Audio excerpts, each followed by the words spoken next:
I couldn't throw it out. I had to scream and shout. Hello, Sally Libby. Hello, Michael Small. Okay, this is our trailer, so we've got 5 minutes to explain our podcast. How are we going to do that? Well, you could share some clips from upcoming episodes. But we haven't finished them yet. I won't tell if you don't. Okay, let's give it a whirl. Here's the thing. For my whole life, I've been saving things that I thought were really important.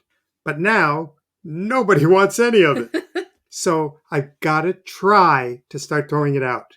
This includes the 15 years of interview tapes when I was a reporter for People magazine. The best one was my 1985 interview with Joni Mitchell. Which is why we're starting our first season with it. Right. Joni was so brilliant and so open. At one point, we were having dinner in a coffee shop in Malibu, and I asked her why she kept changing her musical style, even though she was criticized for it. As usual, she had a very good answer. What would you do if you got killed off? If you were loved, then hated, what would you do after that?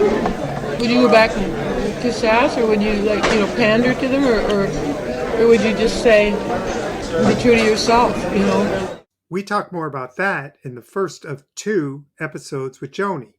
Then there are the people I interviewed when I had no clue that they'd ever be famous. I'm pretty sure I did the first ever interview with Kiefer Sutherland when he was 16 years old and starring in his first movie. He told me what happened when he decided, at the grand age of 15, that he had to move out on his own. Because, see, parents are very, very wonderful with this thing. You tell them something, they say, no way, forget it. You do it, and they go, are you all right? Oh. So I did it, and they phoned up and asked me if I was all right and if I needed any help, and my father helped me out, and my mother helped me out. I really liked the interview with Eazy-E that you did for your book about rap music. When did that come out? The book? That was 1992. And the strange thing is, out of all the rap stars I interviewed, I felt the strongest connection to Eazy-E. That may seem odd because he led the gangster rap group NWA, and let's face it, I'm no gangster. Anyway, one of the stories he told me was about the way he experienced racism in the business world. I meet somebody and I tell them who I am. They go, "Oh, you Eric, right?" And, be surprised 'cause I'm black and young and everything. Yeah. Like one company I went to one time, and they said, I went up there and I said, "Oh, I'm here to see such and such for a meeting." And they said, "The messenger boy is here." I said, "Okay, I'll be the messenger." So I sat out there, and they came out and they, "How you doing?" And then they told the lady who I was, and she, "Oh, would you like this? Would you like that?" And, "Oh, I'm sorry, I thought you was the messenger." I think you're misleading our listeners a bit. Not every episode involves celebrities. What about the episode where you tried to throw out the cards and letters that you got after donating a kidney? That was 2014, and I'm happy to say that my wife, Cindy, who got that extra body part that I didn't need, she still has perfect kidney function to this day. Yay! But here's the surprising part. Even though Cindy and I met when we were 18, I still didn't expect to hear her perspective about those years before the transplant.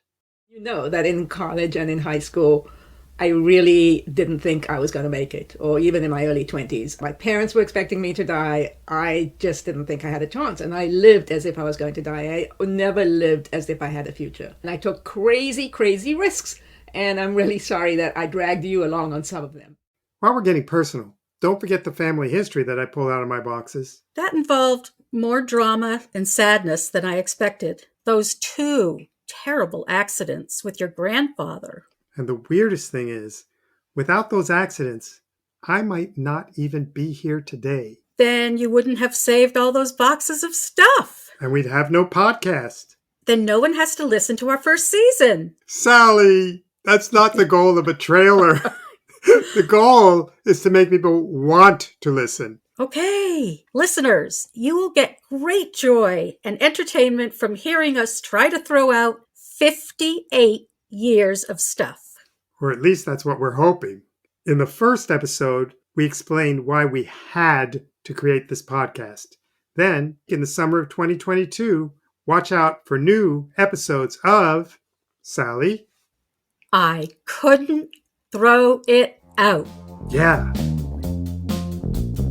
I couldn't throw it out. I had to scream and shout. Before I turn to dust, I've got to throw it